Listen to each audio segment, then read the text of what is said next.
ak Rafah TV ñëppay dañ agréer faske ne jublu ci màggal sëñ Abdou Khadre mu ko waxee ni nekkoon ki nit ku màgg nekkoon suñu imam nekkoon suñu xalif général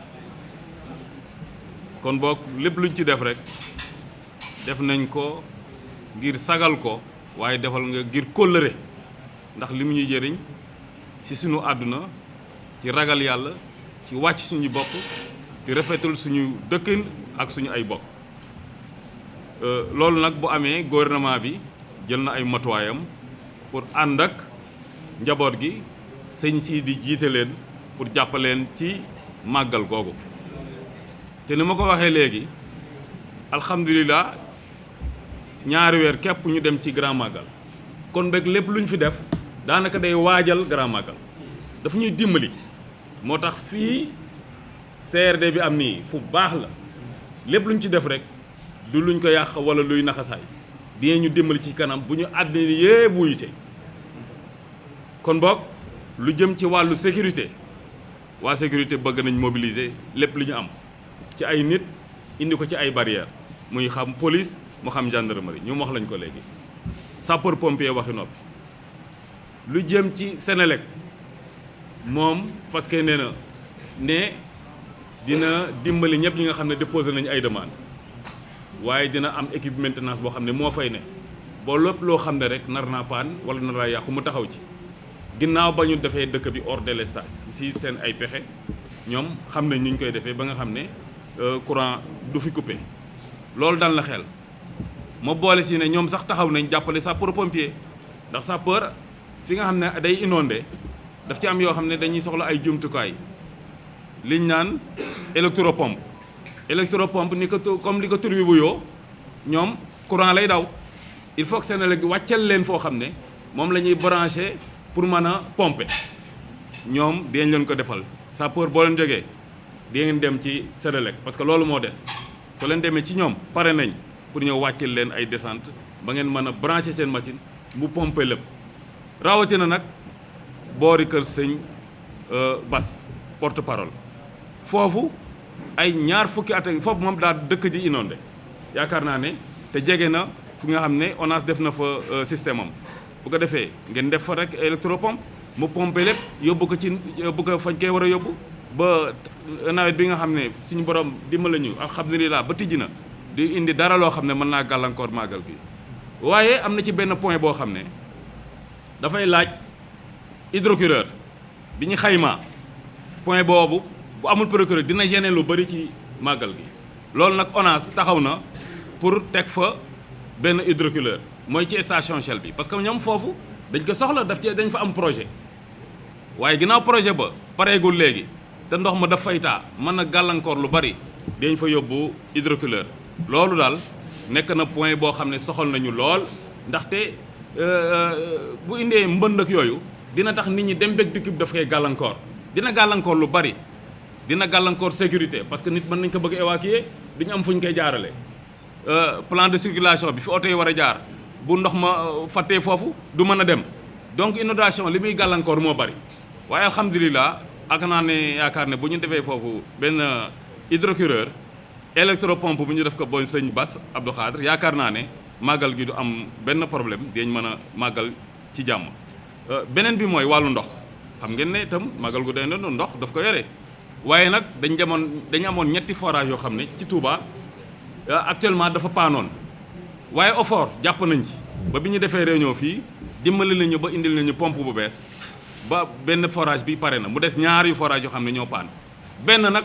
muy forage Bagdad boobu moom mënul ñàkk baax avant màggal gi ndax comme ni ngeen ko waxee léegi lu bari def ci dugg mu undu lu bari ci barke waaye ci stratégie maanaam mënul ñàkk am nañu fi joxe kàddu ne parce que kenn nañu jënd pompe daal di ko ci def ndax mu mën a baax loolu laan wax léegi baax na ñu ngi leen di gërëm di leen sant waaye ñu baral seen loxo tuuti ginnaaw yor nañ njëg pour dem jënd xàmmee nañ lu baax xàmmee lu xaw a yées xàmmee loo xam ne kenn waru ko jënd xëy na mën naa ñàkk mais lii baax nañ ko teel a xàmmee te dem jënd ko comme mu ngi ci marché bi nekkul bitim réew mu ngi Sénégal te xàmmee nañ ñetti qualité yëpp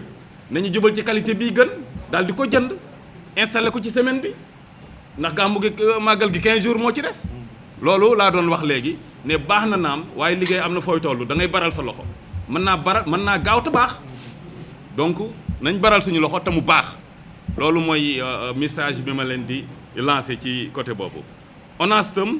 am naa yaakaar ne comme ni ñu ko waxee defar nañ seen jumtuwaay ba nga xam ne fépp foo xam ne ndox mënoon na fa taa di yàqal nit ñi ci dem beeg dikk bi ñu daal di ko defar. Eaux et Forêts liñ fi wax laa mën a jàpp mooy autorisation yi daana tardé daana ñëw sax waxtu woo xam ne kenn du ko mën a jëriñoo mais moom li mu wax mooy dinañu fexe ba mu ñëw ci semaine bii maanaam xëy na dinañ ci jot kon 10 jours avant lu bon alors que ay 3 jours avant ñetti fan lañ ci daan jot daaw ñu ko mën a jëriñoo moom nee na dina góorgóorlu ak direction de l'environnement n'est-ce pas des eaux et forêts ba ñu mën a jot ci autorisation yooyu loolu laa mën a jàpp te loolu moom na ko ñëpp dégg te xam ne loolu ba ñuy dégg leneen loolu daal moo mën a am nañ jàpp loolu te ñaan yàlla loolu mën a am ba ñu mën a jariñoo matt moomu lu jëm ci douane yombal gi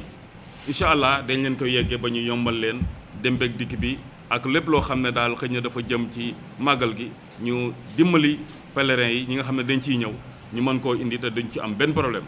service d'hygiène tam foofu xel maire dalal suñu xel dina ko jox produit dina ko jox carburant ñu mën a pomper kër yëpp 150 kër yi waaye commerce itam dina ñëw dimbali service d'hygiène ñu dimbalante ñoom ñaar ndax produit yi ndax gan moom màggal bu amee lu ne la ñuy gis dañu ay produits périmés yoo xam ne ni dañ koy indi di ko jëfandoo wala bëgg ji ko jaay bu ko defee bu ñu boolee seen doole yaakaar naa ne ndugg dina am te ndugg mu baax lay doon kenn du indi lu périmé wala loo xam ne bu nit ki ñibbee këram da indi loraange loolu dalal suñu xel marché bi li fa war a am dina fa am te lu baax lay doon lu mu mucc ayib yaakaar naa ne daal loolu buñ ko boole suñuy doole sapeur pompier taxaw ñamu daan indi mu indi leen fexe ba inondation yi ñu moytu point yooyu traité ko teg fa hydrocureur boo xam ne dañ koy prépositionné ndax suñu màggal gii ren dafa am lu mu àndal ànd na ak nawet ndax alhamdulilah nawet bi tijji na xam nga fan yi taw yi mu taw fekk 15 jours su tawaatee taw yu ñu mel fa war a am ndox yëpp dina am ndox ñu fexe ba fii électropompe war a am fa fexe bi hydrocureur war a am mu am fa loolu moom la ñuy ñaan parce que fagaru moo gën faju loolu am nañ ci yaakaar bu baax a baax ne buñ ci yàlla dimbalee suñ ko taxawalee loolu dina mën a am maire tam ñu ngi koy gërëm dëgg yàlla ab doxat ka parce que ñi mu war a dimbali ci service yooyu yëpp bari na waaye képp kuñ ci yëkki kaddu rek moom fexe na ne dinaa taxaw pour jàppale la ci li ngay laaj moo xam ci hygiène la képp ku fi yëkki kaddu te maire war see soob loxoom amul benn yoon bu mu ne maire mënu ko dina jéem ci kentulaay kantan loolu dama ciy gërëm di ko santé au nom du CRD ne maire bu disponible la bëgg a jàll mu ngi nekk ci wetu administration di leen jàppale kentulaay kantanam tam loolu aussi jar na rafetal ndaxte moom ci CRD bi la bokk waaw ci ñun la bokk moom représentant état la aussi waaye mu ngi ciy def dox waaram bu baax loolu baax na ma souligner ko aussi pour encourager ko de ko li ngay def gis nañ ko nga continuer ci baax vraiment ñu ngi am yaakaar ci yow bu baax a baax loolu daal moo nekkoon point yoo xam ne tey mënoon nañ ko wax am yaakaar ne le 3 ba le 4 ci cérémonie officielle bi yaakaar naa ne màggal gi dina nekk màggal gi nga xam ne mu mucc ayib lay doon ba lépp luñ ci ñaan yàlla may ñu ko incha allah wasalaamaaleykum wa rahmatullah wa taala barakatu